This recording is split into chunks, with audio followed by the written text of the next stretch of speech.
नहीं, हमें उत्तर प्रदेश की 80 सीटों में कमल का फूल खिलाना है, भारतीय जनता पार्टी को जिताना है।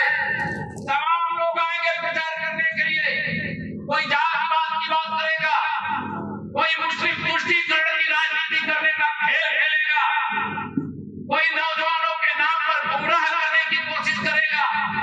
जिन्होंने महिलाओं की सुरक्षा और सम्मान और उनके सशक्तिकरण के लिए कभी कुछ नहीं किया है, उनके बारे में भी बात करने की कोशिश करेंगे। लेकिन भाई बहनों, ये ध्यान में रखना, सपा बसपा कांग्रेस या तीनों एक ही थैली के चट्टे बट्टे हैं। 2014 के पहले का हिंदुस्तान याद करिए, जब भारत पर आतंकवादी हमला होता था, यही सपा बसपा के समर्थन से केंद्र में चलने वाली कांग्रेस सरकार के प्रधानमंत्री पहला आतंकवादी हमला हुआ तो वह कहते थे कि मैं इस हमले की निंदा करता हूं। दूसरा, जब आतंकवादी हमला हुआ तो कहा कड़ी निंदा करता हूं। जब तीसरी बार आतंकवादी हमला हुआ तो कहा मैं बड़े शब्दों में निंदा करता हूं। लेकिन आपने जब देश की बात को 56 इंच के सीने वाले माननीय नरेंद्र मोदी जी के हाथों में सौंपी तो हमारे इसी पूर्वांचल से अनेक जवान सीमा की रक्षा करने के लिए तैनात रहते हैं। उनकी सामर्थ्य पहले भी थी, लेकिन शासन कमजोर था। लेकिन आज शासन मजबूत है, हमारे सैनिकों ने सामर्थ्य दिखाई।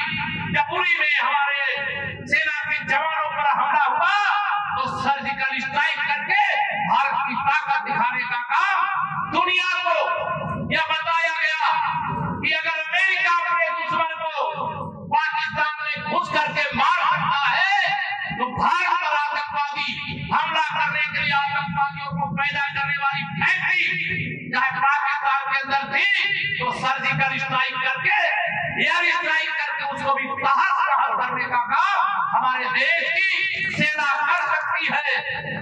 पहले की सरकार सेना को जवाबी कार्रवाई की भी छूट नहीं देती थी, लेकिन आज हमारे प्रधानमंत्री जी ने कहा है पहली गोली तो मत चलाना, लेकिन अगर दुश्मन की ओर से गोली चल जाए तो गोली का जवाब गोला से देने का काम करना। आज यही जवाब देने का काम हिंदुस्तान की सेना हर समय देने के लिए तैयार रहती है। मेरे भाई बहनों, मैं देश की सीमाएं आपसे पूछता हूं, क्या सुरक्षित महसूस करते हो? कई दोनों हाथ उठाकर बताओ, महसूस करते हो नहीं करते हो? आज गरीब की भलाई के लिए ईमानदारी से काम हो रहा है कि नहीं हो रहा है? 2014 के पहले का मऊ लोकसभा आप याद करिए, 2014 के पहले यहाँ क्या था? 2017 में जब तक हमारी उत्तर प्रदेश में सरकार नहीं बनी थी तब यहाँ का दृश्य क्या था, यहाँ की स्थिति क्या थी। लेकिन 2014-2017 में जब कमल का फूल खिल गया तो गुंडों को बिल में घुसने के लिए विवश करने का काम हमारी सरकार ने किया।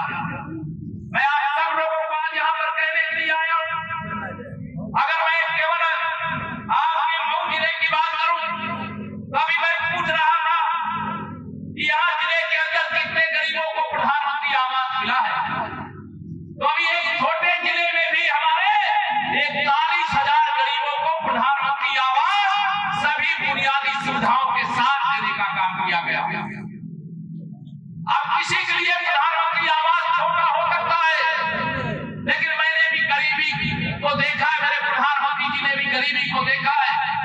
जो गरीबी का दर्द जानता है वह प्रधानमंत्री आवास का महत्व जानता है। किसी के लिए 10 मंजिले के मकान होंगे, करोड़ों रुपए उनके बैंक बैलेंस होंगे, लेकिन मैंने गरीब के लिए तो प्रधानमंत्री आवास राजमहल से कम नहीं है। और इसलिए मैं गरीब की भलाई के काम करने वाले माननीय प्रधानमंत्री जी का हृदय से वंदन अभिनंदन करना चाहता हूँ। यहाँ बहुत सारे किसान होंगे जिनके चाहे 1 बिस्वा जमीन होगी, चाहे 1 बीघे होगी, चाहे 1 एकड़ होगी, चाहे कुछ अधिक होगी। 2019 में लगातार 2,000 रुपए की 3 किस्त, वर्ष में 6,000 रुपए बिना किसी बिचौलिए के, बिना रिश्वत के आपके खाते में जो किसान है आ रहा है कि नहीं आ रहा? 6,000 रुपए सालाना, बताओ आता है कि नहीं आता? मेरे भाई बहनों, ये ध्यान रखना,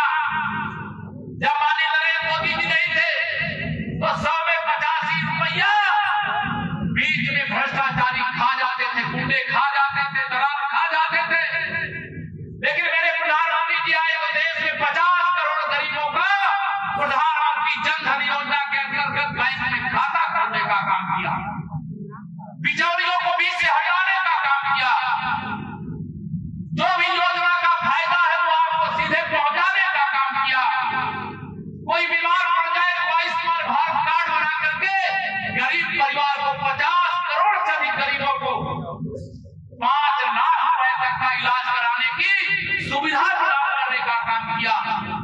पीने के पानी के लिए आप विधायक और सांसद के पीछे घूमते थे कि कोई हैंडपंप लगवा दे, लेकिन आज हिंदुस्तान को आप सबने अपने आसपास से ऐसा प्रधानमंत्री दिया है कि अमीर और गरीब का नहीं भेद दिया, अगड़ी जाति पिछड़ी जाति अनुसूचित जाति का भेद नहीं किया।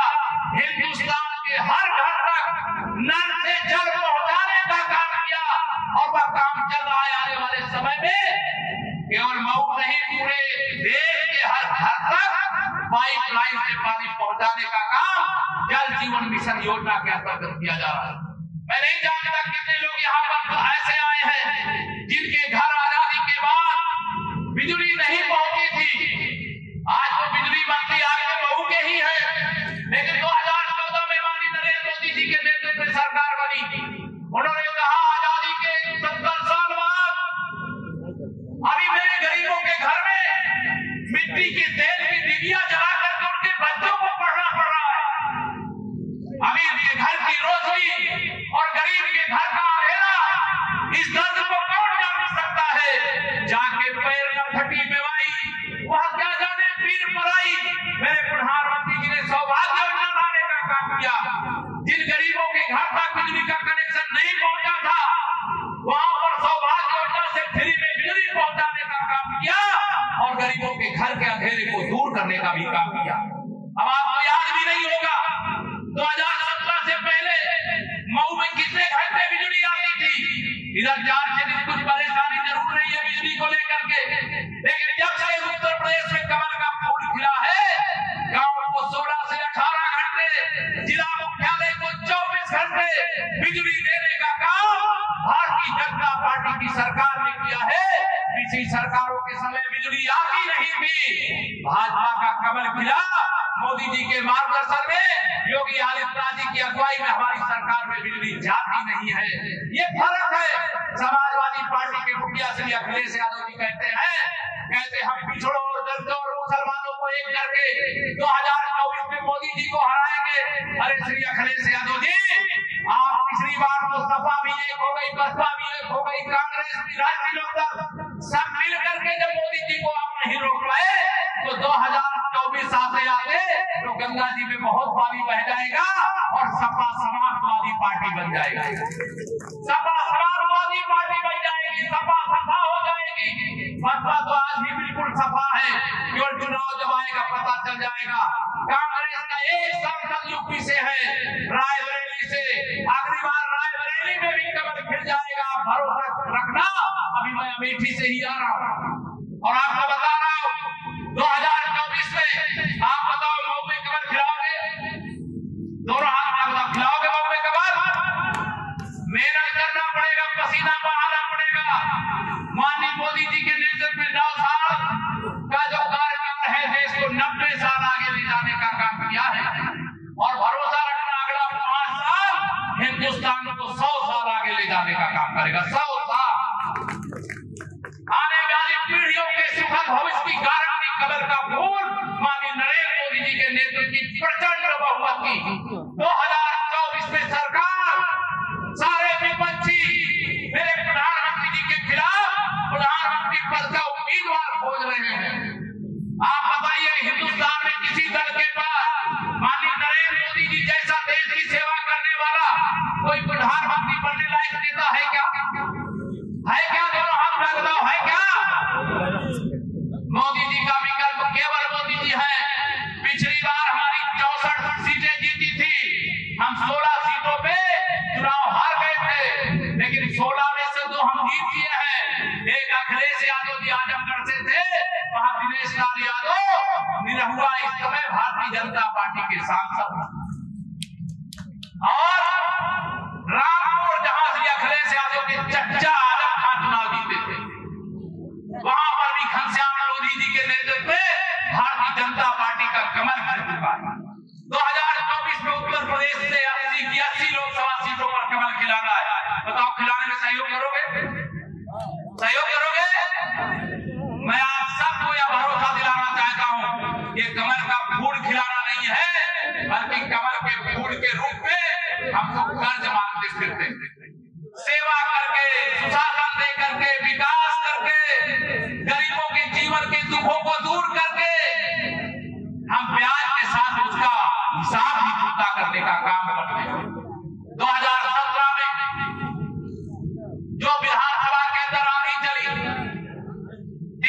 225 विधायक आप लोगों ने जिताया, 2022 में 64 सांसद जिताए, 2022 में 400 सीटें जीतने का दम भरने वाले श्री अखिलेश यादव जी, आप गुंडों के सरदार हो सकते हो, गरीबों के मसीहा नहीं हो सकते हो। गरीबों के मसीहा माननीय नरेंद्र मोदी जी। मायावती जी, आप वोट बेच करके नोट इकट्ठा कर सकती हो, लेकिन जिनके वोट बेचती हो उनका दुख दूर करने का काम नहीं कर सकती हो। उनका दुख दूर करने का काम भी माननीय नरेंद्र मोदी जी ही कर सकते हैं, और वही किए हैं। क्योंकि जब जब भारतीय जनता पार्टी की सरकार, तब तक गरीब सबसे पहले हमारी प्राथमिकता में रहा। मैं आप सब लोगों को आज यहाँ पर कहना चाहता हूँ, 2024 के लोकसभा चुनाव पर केवल देश के विरोधी दल ही नहीं है, देश के बाहर जो भारत विरोधी ताकतें हैं, जो भारत की बढ़ती हुई ताकत को सह नहीं पा रहे हैं, वहां भी सब लगे हैं कि अगर माननीय नरेंद्र मोदी जी के नेतृत्व में प्रचंड बहुमत की हिंदुस्तान में सरकार नहीं बनी, तो उनको लगता है कि उनके मंसूबे काम हो जाएंगे और भारत को नंबर 1 के स्थान पर पहुंचने से रोक लेंगे। लेकिन उनको शायद नहीं मालूम है मेरे प्रदेश की, मेरे देश की जनता इतनी समझदार है, देश किन हाथों में सुरक्षित है, इस बात को अच्छी प्रकार से जानते हैं। मैं आप सब लोगों को 2024 के लोकसभा चुनाव के लिए कमर कस करके जुट जाने की अपील करने के लिए आया। मैं आऊंगा, आने वाले समय में और भी कार्यक्रम होंगे, और भी तमाम लोग आएंगे, मैं भी आपके बीच में आऊंगा। आज देर भी हो गई यहाँ पहुंचने में, क्योंकि जहां मैं जाता हूँ तमाम और वरिष्ठ नेता रहते हैं, वह भी कुछ बातें अपनी कहना चाहते हैं, लेकिन इसके बाद भी भीषण गर्मी में आप रुके रहे। हम आपको भरोसा दिलाना चाहते हैं, ये गर्मी में जो आपका पसीना बह रहा है, इस पसीने का महत्व हम समझते हैं, क्योंकि बचपन से ही गरीबी में जीवन जी करके पसीना बहाने का मतलब हम जानते हैं।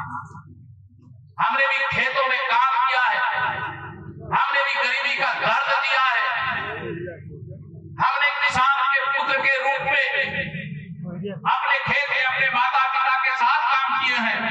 मैं आज सब लोग यहाँ पर जो भी एकत्र आए हैं, बहुत सारे लोग आए थे, नहीं कब देर हो गई, बहुत से लोग चले भी गए हैं, लेकिन उन सब तक मेरा इतना ही संदेश पहुंचाना कि 2024 का लोकसभा चुनाव इस देश को गरीबी से सदा सदा के लिए मुक्त कराने का चुनाव है।